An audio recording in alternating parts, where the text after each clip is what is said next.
¿Qué son las articulaciones? Las articulaciones son estructuras que conectan dos o más huesos del cuerpo, permitiendo desde movimientos amplios hasta una unión completamente rígida. ¿Cómo se clasifican?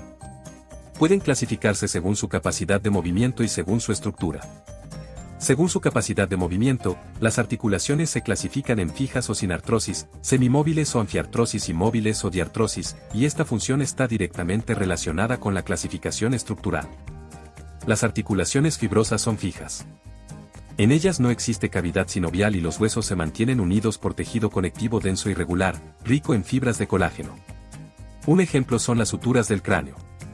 Las articulaciones cartilaginosas son semimóviles. Presentan un movimiento limitado y tampoco hay cavidad sinovial y los huesos están unidos mediante cartílago, como en las uniones entre vértebras llamadas discos intervertebrales. Finalmente, las articulaciones sinoviales son móviles, como las de los miembros. Los huesos que las componen presentan una cavidad sinovial, están rodeados por una cápsula articular de tejido conectivo denso y regular, membrana sinovial, cartílago articular y frecuentemente reforzados por ligamentos accesorios. La artritis reumatoide es una enfermedad autoinmune crónica en la que el sistema inmunológico ataca por error el revestimiento de las articulaciones, en particular la membrana sinovial. Esto provoca una inflamación persistente que, con el tiempo, puede dañar el cartílago, el hueso y otras estructuras articulares, afectando la movilidad y generando discapacidad permanente. Además, se asocia a complicaciones graves como problemas del corazón y metabolismo, ciertos tipos de cáncer, infecciones, osteoporosis y un mayor riesgo de mortalidad. Todo esto contribuye a aumentar los costos del tratamiento y la carga emocional y social para el paciente. La artritis reumatoide es una enfermedad crónica que afecta a millones de personas en todo el mundo. Aproximadamente 18 millones de personas viven con esta condición, y de ellas, cerca del 70% son mujeres. Además, más de la mitad supera los 55 años de edad.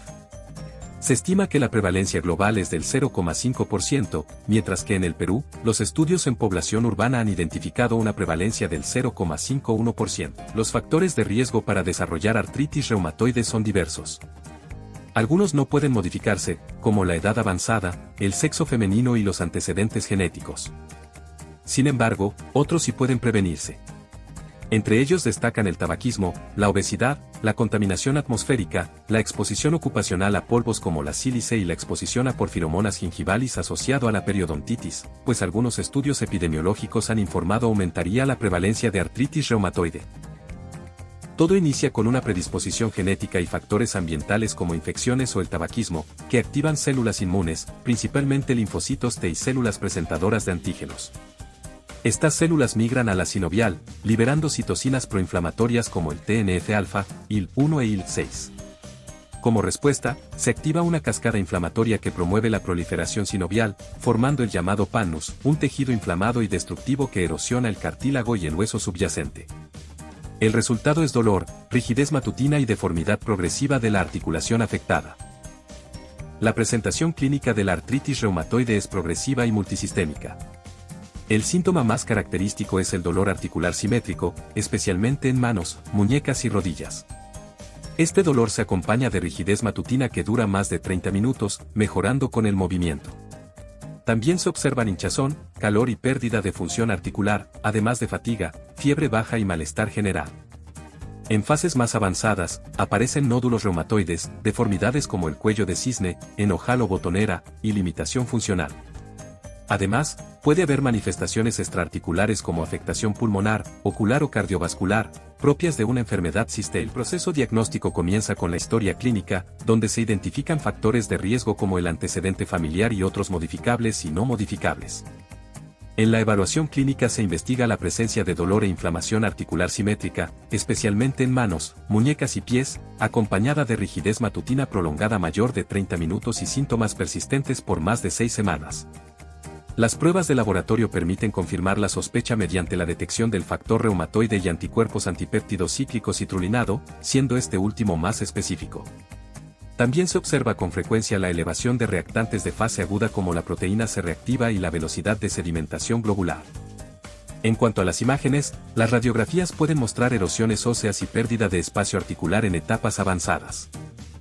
Para ayudar a los médicos a realizar diagnósticos, el Colegio Americano de Reumatología, ACR, y la Alianza Europea de Asociaciones de Reumatología, EULAR, colaboraron para crear los criterios de clasificación de la artritis reumatoide en el 2010, la cual otorga un puntaje por cada criterio evaluado.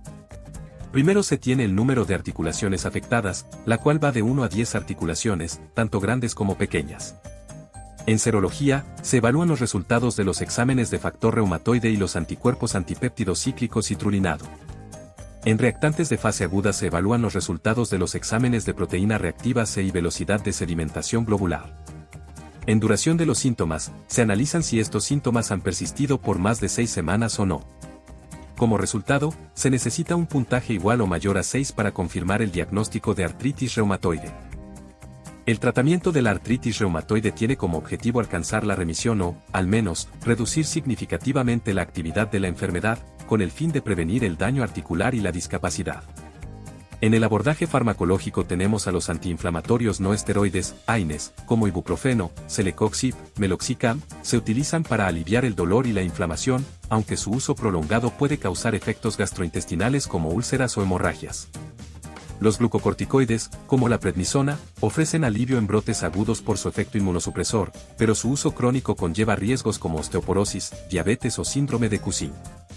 Los fármacos modificadores de la enfermedad, FAMS, como el metotrexato o la hidroxicloroquina, actúan reduciendo la progresión del daño articular, aunque pueden provocar toxicidad hepática, supresión medular o infecciones graves. En casos más avanzados, se emplean terapias biológicas, como infliximab o rituximab, que bloquean selectivamente componentes del sistema inmunitario implicados en la inflamación, pero también elevan el riesgo de infecciones. Además, se indica fisioterapia y rehabilitación física para mantener la movilidad articular y mejorar la calidad de vida. Cuando los tratamientos médicos y la rehabilitación fallan, puede considerarse el manejo quirúrgico. Las opciones incluyen sinovectomía, reparación de tendones, artrodesis o reemplazo total de la articulación.